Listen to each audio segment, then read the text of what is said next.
And folks, here we are again, KIS63 with Solomon Page now, former second-round draft choice, Dallas Cowboys 1999. Just got to finish to watch the Dallas Giants game. You know, that was a couple weeks ago now, but you know, as we're broadcasting this, but we taped this tonight, right after the game. And Solomon, what do you think about the Cowboys?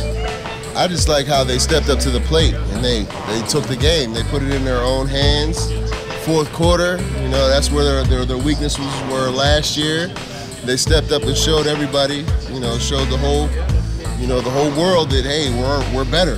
They took the lead and they kept the lead. They kept the lead, exactly. It wasn't no 2-minute fourth quarters ago, because I know everybody was kind of holding their breath the last 2.5 minutes to go. Exactly. You know, I mean, that's one thing we're going to look for this year is some positive things happening with the Dallas Cowboys. And you know, one thing about Dallas-Fort Worth, you know, Dixon Edwards, who does all our production, by the way, we were talking earlier, and the thing about Dallas-Fort Worth, when the Cowboys do good, business does really well. Oh yeah, amen to that. I mean, that goes all the way around the table. I mean, for me, for you, for everybody who has a part, you know, with the Cowboys organization, you know, business is better when they win. So, you know, of course, I'm gonna always be a lifelong fan, you know, and I hope the best for them. But, you know, truth is truth, you know, and they stepped up in the fourth quarter. They sure did, you know. And I'm a football fan. You know, we're football fans. Yes. We like to see good playing. Yeah. But seeing the Cowboys win always is a plus, you know. Yes. Being, you know, talking to Larry Allen the other day. In fact, I want to talk about that. You know, I tried to interview Larry over the phone, and that's probably one of the most difficult things I've ever had to do in my life. No, seriously. A man of so many words. Well, I asked him, I said, you know, and I'm not busting him. I respect the guy big time because I love the guy, and he'll kick my butt too if I didn't. Yeah. But seriously, talking to him on the phone, I was like, Larry, I got a couple questions for you. You know, what do you think about the Cowboys this year? You know what he said? We're going to win it all. And I said, well, what do you think? What's your prediction? How many games are they going to lose? How do you think they're going to play? They ain't going to lose a game. Okay, Larry. He goes, only one team. He goes, that's why I got on my shoulder. I said, that's a big. He goes, I got a star on my shoulder. I go, big star, big shoulder. And I said, okay, let me try to find something else to talk about. And I said, and I'll play it sometime. I got some excerpts from it. But I said, Larry, how about? I said, you know, what are you doing these days? You know, I'm working with my son. That's it. Short and sweet. That's always been Larry's MO, you know? Well, yeah, you played with him too, you know? Yeah, short and sweet, you know? Funny guy. And it's funny because he's so intimidating, right? But he's one of the nicest guys you can ever be around. He's soft-spoken. Thank you, sir. You can actually say that, you know, a man of his stature. Okay, exactly. You know? I mean, I call him the Black Rhino. Because I was talking to him. Actually, who was I talking to? His tattoo. He's got a black rhino on there. But I called him that because I remember in training camp, and we're, you know, kind of talking about Larry, but, you know, it was an interview with him. He gave me some quick, short answers. Told me about his son too, he benched 315 pounds. Yeah. And I said, well, how old is he? He goes, well, he's 16. He goes, but he was 15 when he benched it. I go, there's some guys in the NFL who don't bench 315. Yeah, exactly. And he goes, that's what I told him. You know, and I said, Larry, you got to dip in your mouth because I can't hear you on the phone. What is it?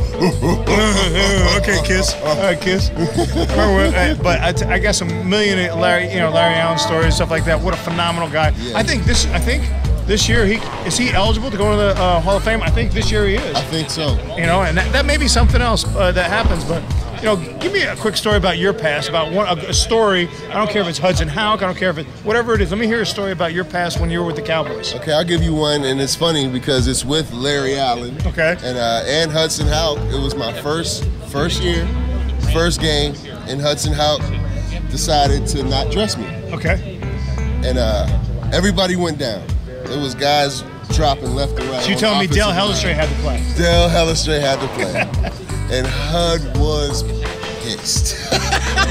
And every time he would see Dale Hellestrate out there on the field, he would look at me like it was my fault, like I asked. Yeah, he would look at you mean too. Yeah, and I mean, he would start cussing to himself, walking back and forth up and down the field. Let's just say after that, I never had to worry about not dressing out. Exactly, again. you were on every time. Exactly. Yeah, but he put me at guard. So this next game, we're playing the Jets. I'm playing guard. I can block, but I don't really know how to pull. Okay. So I'm pulling, and I'm not making no holes. So once again, HUD is he's walking up and down the sideline. He's cussing to himself. Oh yeah, and he threw some serious adjectives out there. Oh yeah, I thought he was from Jersey, actually. I did too. He was pretty serious about it. So LA walked up to me and he said, "Hey man, you gotta hit them guys, man. It hurts every time I hit, but I run through them." So I said, "Okay, I'm not no punk. I'm gonna go try and run through them too." Next series, went out. HUD, of course, called the same play. It was a power play. Yep. I was pulling. Yep. And sure enough, I hit somebody. It was Oglebull. Okay. I remember him. It was from the Jets, and I hit him so hard. By the way, where did he go to college? Maryland. University of Maryland. That's Maryland, right. yeah. And what's he most known for? Yeah. What is it? University. I mean, Under Armour. Under Armour. He's the Under Armour guy. Who protect his house? Protect his house. I hit him so hard that my own eyes cocked. But I'll be damned if Emmett didn't run off my ass and made 15 yards. That's right. You know, and after that, it was a wrap. And Larry was looking at me like, "Yeah, that's it." With a dip in his mouth. With a dip in his mouth during the game. I told you. Yeah, I told you. And I never seen him spit. You ever seen him spit? No, he swallowed it. He swallowed it all. I never seen him spit. That man was a man. I mean, he's a man. He's a man. He's a man. Now, you ain't no small man. You were a man, too. But Yeah, I'll tell you what, we had some fun times together. that's and, a 700-pound guy right there. That's He's a 700 pounds. You know, 705, 706, something like that. Yeah, something crazy. You know, they're wrapping up behind us. I appreciate the Chop House hosting this tonight for us. We can get Definitely. a couple interviews in, but you know, what a good time tonight, and I appreciate the stories about the past. Want to know a little bit about what's your passion now? What are you doing now? Well, my passion now is definitely, I have 3 children, and I put a lot of time into my 3 children. That and coaching young kids. Offensive line techniques. Okay. You know, step into excellence. I would consider that a friend of mine, Tony Johnson, who's a coach that coaches nothing but O-line camps around. The most undercoached position in any sport is the offensive line. Very true. I mean, I've been a lot of places, and that's where there's a lot of just no coaching. There's no coaching going on. They pretty much throw these plays at these kids, and they have to fend for themselves. You know, it's kind of sad. It's usually put the big guy over there, and he'll figure it out. Exactly. You know, so you know, you try to put as much technique, you know, on them as they can handle, so they can go out there and protect themselves. And isn't it gratifying when you give them a little technique and they use it? And they run with it. And you see them playing, you're like a proud dad. Yeah, absolutely, absolutely. Yep. And so you're concentrating on is that a business for you now, or? Yeah, I'm kind of taking it taking it in stride. Okay. You know what I mean? Building it, seeing how it goes. Yeah, seeing how it goes. I like to teach older kids. Uh-huh. You know, not too much and just jumping in it and doing it for anybody. Right. I want somebody who's passionate about it. Right. And somebody who's serious about it. Gotcha. You know, daddy-daughter date, do it often. This way, when they meet up with their first boyfriend that says "I love you," they won't melt in their hands because they know what true love is. They know what. And I'm not talking about telling them you love them. I'm talking about showing them and living with them and doing things with them and letting them know that they're protected by you. Absolutely. I mean, I try to play a pivotal role in that. You know, in situations such as that, showing her what a man is supposed to do. Even though she's only 10. Right. You know, Mine's 12, but I mean, it's never too early. No. You know what I mean? Especially in these days and times, you know, and you want to, teach them as much as you can so when they do get out there that they won't get hurt and they know how to handle themselves. That's exactly right. And then also, it's nice seeing them, in performing in athletics and things like that. Oh, yeah. Looking to you, because my wife is mom. She's the nurturer, but dad's the one who pushes me. And when she does good, it's kind of like she'll look over and I'm like, good job. I know what she feels. Absolutely. Yeah, my daughter, she plays golf. Okay. And that's great. Yeah, she's really good at it, and I enjoy watching her. You know what I mean? I feel like I'm privileged. You know what I mean? And when I see her swing and she connects with the ball, you see her happiness, and that's my happiness. Exactly. See them succeed, see them do well, and know that you're instilling in them, I should say, those goals and those the sports goals, and then also the respect thing that we strive through in life as a dad. Yeah, respect for yourself. Right. That's exactly it right there. I mean, you hit it. Respect for yourself, and that's my main focus when it comes to daddy-daughter date, and my passion for to push across here, as well as helping athletes promote themselves and help athletes. Because how many times have you heard stories of guys who start businesses and unlike myself, or much like myself, I should say, so many guys have started and failed in so many different things. Yeah. I mean, how many times did you start? New businesses? Oh, many. That's the thing. You try things. If it fails, it fails. Doesn't mean you give up. Right, you can't. You keep trying. But I mean, that's the difference between a winner and a loser. Right. You keep trying. I mean, there's gonna be things that you go through that you're gonna fail, but you just get up, brush yourself off, and you keep it moving. I like where you're going with that. What I need you to do is tell our audience, look into the camera, because Dixon's over here producing our show, and I always got to plug Dixon Edwards Productions, and Dixon Edwards is our man, the myth, the legend. Yes, sir. Three-time Super Bowl champion, but he's actually making us look good tonight. I love that. That's Isn't that pretty good? Awesome, because I know he can make himself look good. We're offensive linemen. We used to go chase him. Yeah.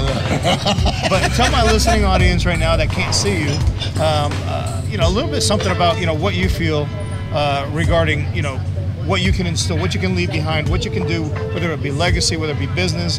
Don't stop. What's your motivation? Because you're a motivational guy. What's your motivation? My motivation is the kids. That's my main thing. Is letting the kids know that they're loved and that they have choices. There's no reason for kids to be, thinking or having the thoughts of, I have to do this or I have to do that, or this is what I was born with, so this is what I have to do. No matter where you're from, what neighborhood, whatever, you have choices and you can make the best of your life. And that's my motivation. That's perfect right there.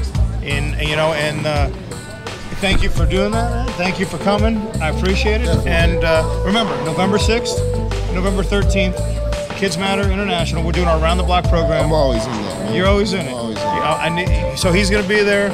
Yeah, I'm sure Dixon will be there. Yeah. We may even shoot a show there. You never know. Sounds good to me. We'll have some fun with it and get a lot of kids clothed. Our goal this year is 1,500 kids. Nice. So kidsmatterinternational.org, check it out.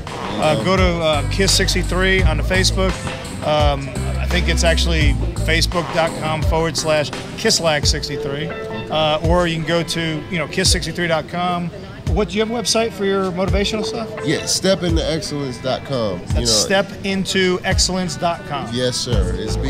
I have it up there. It's set up, but I'm actually rebuilding it. That's fine. Hey, as long as it's there. But it's there. And they can at least begin to look into it. And Yes. and we'll do a link too on KIS63.com, so you're connected with that, like we're going to do with Dixon Edward Productions as well. And we'll be adding some things as we go. So hey, thanks for coming. I appreciate it. Having me, and again, man. let's say thank you to Zach and Robbie at the Mercury Chop House in Fort Worth. Definitely.